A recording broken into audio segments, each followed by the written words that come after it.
Bum, Bow, bum, ba-da-da, ba-da-da, bum, bum, bum. bum, Bring. There it is. bring. There's the Bindi on a Thursday morning. Welcome, everybody, to another edition of the Blue Review presented by LAX. I'm Marcus Grant. That is Greg Bergman. Happy make it to the quarterfinals day? Is that worth a Bindi Yeah. for USA Baseball I, happened I mean, yesterday? I mean, if we had lasers, I guess. Do you consider that lasers are for winners because you put, they didn't win, but they won because they got through? I don't know. What's the right way to go in that situation? Yeah, that is a good question. That is uncharted territory for us, and I guess we'd have to wait another 3 years to sort of figure it out because the moment's done now. We'll talk some USA baseball. We will also talk some Dodger baseball since yesterday was a very heavy World Baseball Classic day. We should get back to the team that we actually are supposed to be talking about on this show. But first, want to let you know that the Blue Review is powered by LAX. We're taking off. Learn more about all the incredible changes happening now at LAX by going to lawa.org/ESPN. So let's start with what happened in So can I just say, Houston. Yes, please. Sorry, I don't know what's. I think just so we're all clear, and I would just put it out there right now. I'm frozen on my screen, and I can't really see you, but I can see that It's normal, so I can't see what your cadence right now. I'm going to just go off of your voice. I'm just letting you know ahead of time because all I see is my face going like this. Oh, well, if it makes any That's difference to you, you are not frozen on my screen. Now you're a little bit laggy and delayed. Okay. But you're moving for what it's Perfect. Okay, So I'm there it delayed. is. Okay, that's fine. As long as is my voice delayed too? Or No, is it just you're me? just your visuals. That's all. Beautiful. All right, then we can move on, and I can make it work. All right, All sweet. right, where are we starting? Well, let's start down in Houston, where thanks to the grace of the Italians, the Americans are moving on. And I really spent a long time. Look, I'm not a history buff at all, but I was like Googling and Wikipediaing like anything in the history of U.S.-Italy relations to try and make some sort of analogous joke about it. But there really is nothing there. So thank you, Italy, for taking care of business and winning Pool B. I guess that's the big surprise, right? Like nobody expected anyone other than the Americans to win Pool B, and yet here we are, US the 2 seed coming out of that pool. That's the surprise. Right, and part of it, like for me, a little bit. I talked about it a little bit on DeMarco and Travis yesterday, and does it feel a little like dirty to get in this way? Obviously I want US to win. I want them to win the whole thing. I want them to move forward. But because Mark DeRosa was such an idiot and we had to watch that game with bated breath because, oh, hey, what if they only score 4 runs and they win the game, then they're going to move forward. It was kind of like, well, that's what you deserve then because you didn't know the rules. The job of the manager, especially on this team, of where all you have to, we talked about it yesterday, all you have to do is be like, who's going to go ahead of Aaron Judge? Kyle Schwarber? Or is it going to be Bryce Harper? Or like Alex Bregman? Which superstar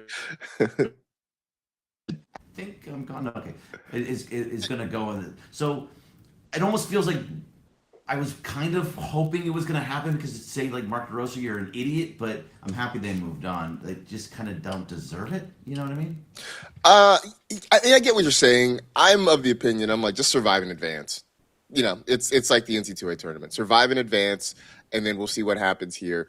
The crazy part is now that they've done this, I mean, this team is good enough that they can still win the whole thing. I will say that after having watched them in pool play, I might be leaning a little bit more toward the Dominican Republic as the team to beat now in this tournament because they are absolutely loaded and they are playing great baseball right now. The Italians sort of have that feel of a team of destiny at this point just because of what they are doing to people. But yeah, the Americans, I think, just on paper are the favorite. But I think if you look at what they are doing on the field, they are not. But I got to survive in advance. So you made it through. Congratulations. Maybe now get your stuff tightened up. and figure out what you have to do going forward. But you brought up a couple interesting questions about this in the pre-show about maybe tying sort of some of the stuff back to the Dodgers and that sort of thing. What was it? So basically, does it make you appreciate Dave Roberts more knowing that they just won 2 World Series and it's not as easy as just put a bunch of guys on a piece of paper and just say go? That Dave Roberts pulled all the right moves, and we can appreciate that because this is a group of superstars. Every single one of these guys are superstars, and Mark DeRosa is losing to Italy, not caring, going out the night before and drinking, and he's just not. Anybody that thinks that they can get off their couch and coach and manage the Dodgers to a victory is wrong. Like, I felt that way too. I was like, oh, well, they should be able to do it. If I got out there, we could win 90 games. You know what? You can't. All right? That's not going to happen because I'm going to want to have fun. I want to go get drunk with Shohei Ohtani and not be doing my job as well. So it makes me appreciate Dave Roberts just that much more. How about you? No, I think you're right. I think there's something to that. And I think I feel like we started to understand that and appreciate that more this past year in the 2025 season, just because yes, they were superstars, but they had the issue of now everybody has a target on them. And I think it's more for Dave Roberts, I would even say this about Phil Jackson when he was coaching the Lakers. It's about sort of managing personalities and understanding how to motivate guys, understanding that some guys need a pat on the back and they need an attaboy, and some guys just need a kick in the butt and what the hell's wrong with you? And it's sort of understanding which kind of guy is which. It is about giving guys that feel good moment to get going. I mean, how much did we talk about the Andy Pages hug last year, right? That was such a big thing that he gave Andy Pages a hug, and that seemed to get Pages going again. We talked about, Roki Sasaki being in tears and Dave just comforting him. And yeah, there was a long road to get to October, but he got him there. So I do think there's something to be said for, hey man, Dave Roberts isn't just picking names out of a hat and rolling out there with $1 billion lineup and winning games. I do think there's something to be said for managing. The other part of this, Greg, is that Dave Roberts would know the Dodgers' magic number. He wouldn't just be like, "Oh yeah, no, we already clinched the NL West. It's fine. Let's just keep rolling out." Right. Hey, we're gonna start Will Klein today. We're gonna give him 6 innings just because we already won the division. When the Padres are still like half a game back or something like that. Right. So it's sorry.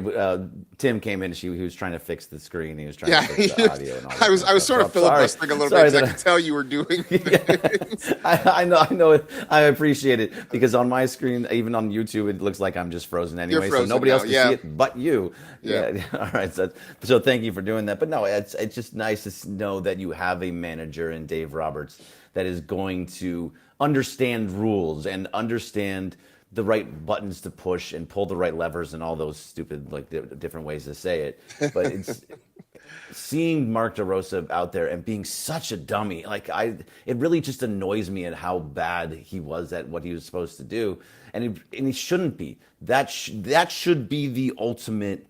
Okay, we're just here, go and do it. But then if Travis also made a good point yesterday, if they want to be serious about this, if they want the WBC to be a real thing, they want it to be along the lines of the World Cup. They want it to be the lines of even Olympic basketball or Olympic anything.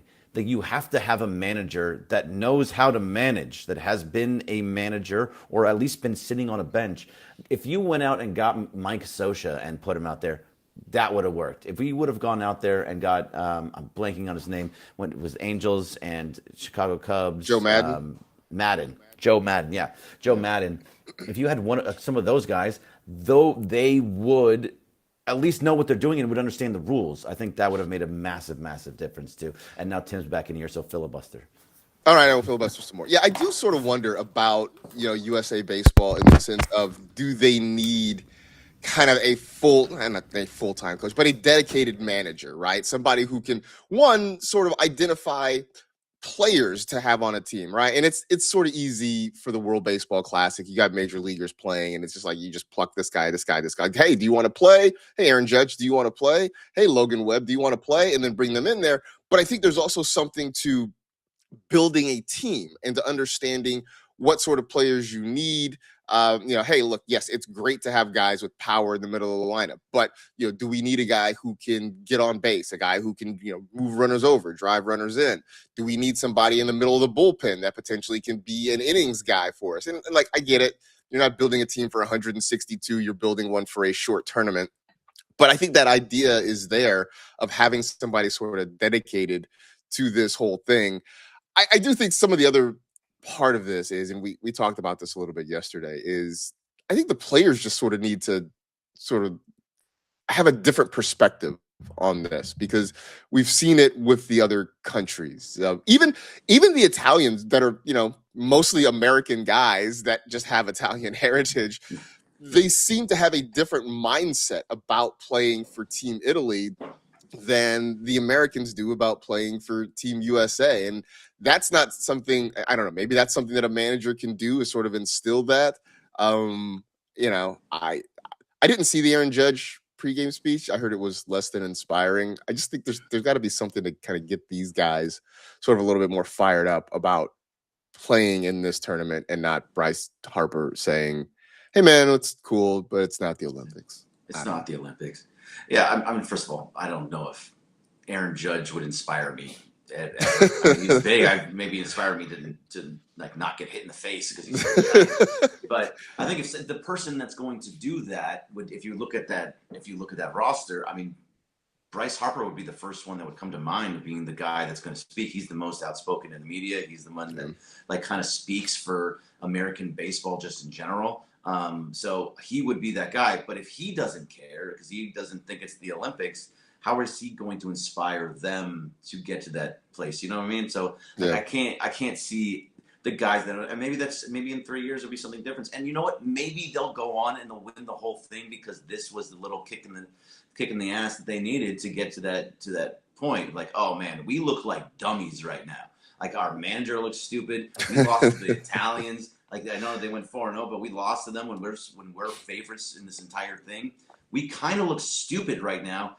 We better go out and win the whole thing, and it possibly could happen. So that's the only part of it for me that I see somebody in the chat that was saying that they're just not likable. And like if you look at the players, so it's JF. He says with Aaron Judge, Bregman, Harper, Dumper. He says dump ass, but it's Dumpers. Dumper, and moron coach. Not gonna lie, it's hard to root for them. Look, you're not wrong. We're rooting for the USA because they're USA and we want them to win. But like the DR, like you said, they look like they're just having a blast. And the DR, by the way, is all dudes from the Padres, so nobody wants that. But the fact of the matter is, they actually look like they're having fun. Japan looks like they're having fun. Korea looks like they're having a blast. I mean, everybody does except for the United States, and that has to change and moving forward for this tournament to be as big as we want it to be. True. So my last thing on this, and then we can actually talk about the Dodgers since that's what we're supposed to do. I thought about this yesterday. I think some of it, at least in terms of the attitude, comes from we as Americans have this thing about celebrating during sports, and it's the whole act like you've been there before. And I am taking a new tact on this. My new attitude toward stuff like that is, you know what? Act like you might never get there again. Because I think there's a real danger of that in pro sports, right? It's the belief, like, hey, we all believe the Dodgers are good enough to win another World Series. We all hope they do. But, after 88, there was a long wait before the Dodgers won another World Series again, right? Ask a Cub fan who was around in 1908. I mean, I don't think any of them are still around anymore. But ask a Cub fan in 1908, hey man, yeah, we're gonna win another one. It's fine. So like maybe we should just change that to act like you're never gonna be there again, or act like it's that you might not pass this way again, because you might never. So enjoy the moment a little bit more. That's all. Absolutely. Like sports are fun. Sports is an entertainment product. I know that's John Ireland saying, but sports are fun. Playing baseball is fun. If you strike a guy out, be like Alex Vesey and scream and get all excited. Have a bat flip. Like be emotional about it. It's an emotional game. Going about it so very like, especially in this type of tournament when it's Yeah. about countries versus countries. I get it a little bit in regular baseball, but I don't really get it in this. Just have fun, be excited, show passion. Everything we do should show passion, and that to go about it, it's so workmanlike. Oh, we've been there before. No, you haven't, and you're not probably gonna get back. Nothing gets me more fired up than a Shohei bat flip and scream. Because knowing just how No, reserved he is normally, like right? when he bat flips and he screams at the dugout, like that gets me going, man. That gets me so going. So, Absolutely. anyway, let's talk to Dodger baseball. A thing you mentioned at the end of yesterday's show that we didn't get to because we were talking a lot of World Baseball Classic. Roki Sasaki. Um, they sent him back to the backfields, let him get some work in, and it seems like at least in one start, things are on the up. Right? He went and pitched really, really well. I know it's not, I'm not gonna sit here and be like, well, he's fixed, let's go, but it's encouraging to see that he was able to sort of rebound after a couple of kind of rough starts. Yeah, no, it was nice to see him get out there. I know that he was throwing his splitter more than really basically anything, and that is 100% his out pitch. There's still things for him to work on, but the fact of the matter is that when he has that pitch working, then it offsets the fastball, and it can be completely devastating. So I know he's really trying to get that third pitch and working on two or three different pitches to be able to get to that third pitch. But the fact of the matter is, like, get your bread and butter down. Make sure you have it down, and then you can kind of like mix them in. I understand that he was working on it, and that's the right way to go. But at least we now know that if he goes back to over there, he's going to be too good for the minor league system. There, he's going to be just shoving on guys. So now he can come back and start pitching in regular games, regular spring training games again, and feel a little bit more confident about his other pitches and really just trying to hone in on that third pitch. Yeah, I think that's sort of the goal, right? I mean, it's going to be hard to survive a full season as just a two pitch guy. So working that third pitch in, even if you don't use it a ton in the first year, it's using it enough so that people have to think about it. And I think that goes a long way. So it'll be interesting to see as he continues to develop that and kind of learns to control it a little bit more. That I think things will sort of get interesting for him. Um, Article that came up a couple days ago from Sonia Chin at Dodgers.com about Okay. her projection for the opening day roster. And Ooh, all right. um, you know, Surprises? no mild surprises. I mean, look, you know this. We've talked about this before. Most of the roster is set. There may be a couple of small things here. So like catcher, Will Smith, Dalton rushing. No surprise whatsoever. Easy. Yeah. First base, Freddie Freeman. Second base, Ha-Seong Kim. And hopefully again the hand injury is not a serious thing. So we'll see. Shortstop Mookie Betts, of course. Third baseman Max Muncy.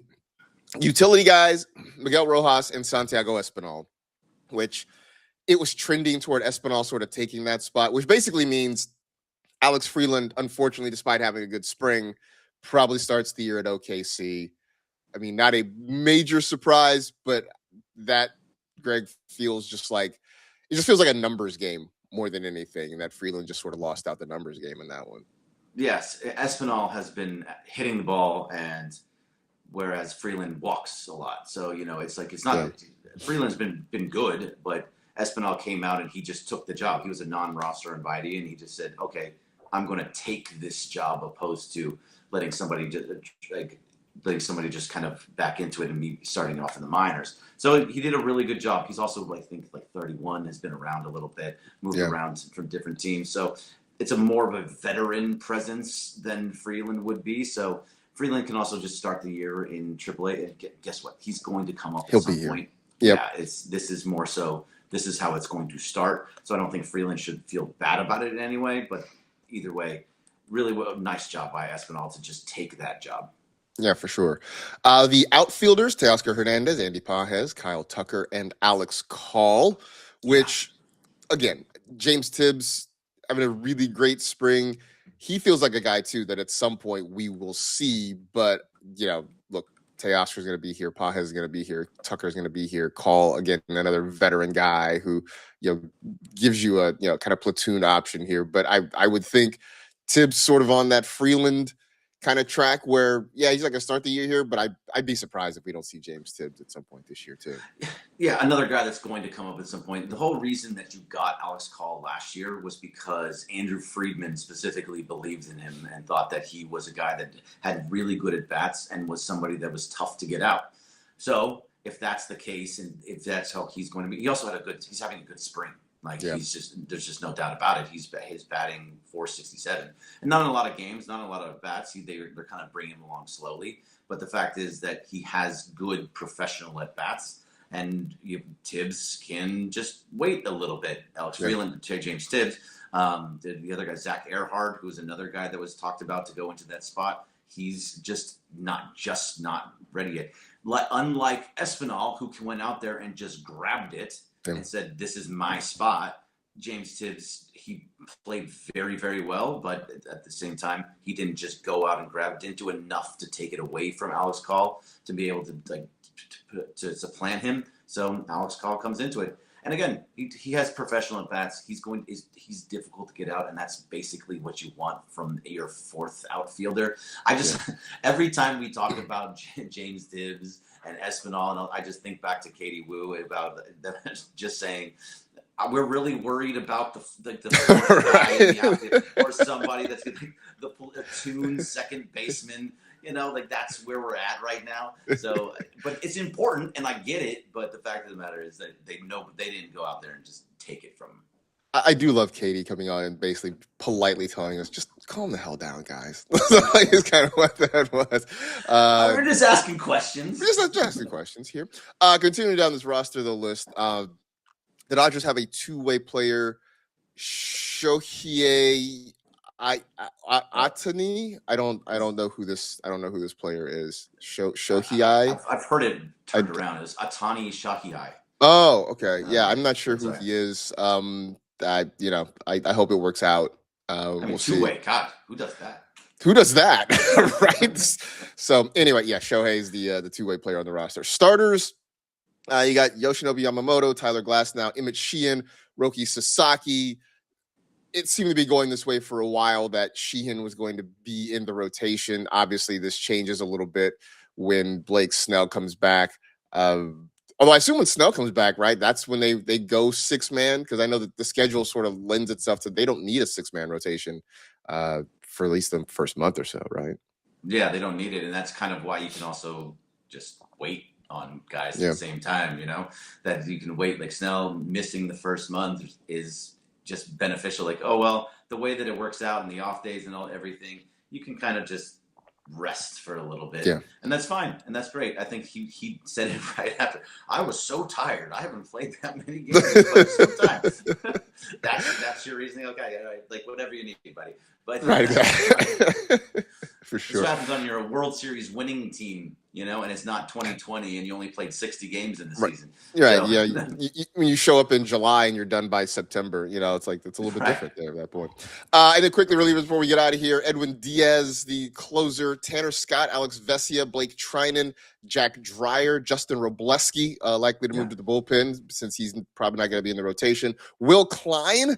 Congratulations to the World Series hero from last year, but possibly locking. This is not in stone. This is just a projection. No. But Will Klein, Ben Casparius, and Edgardo Enriquez rounding out the bullpen there. So that's great. And really, again, we've talked about it 1,000 times too, and it's my favorite thing to say, especially at the beginning of the year.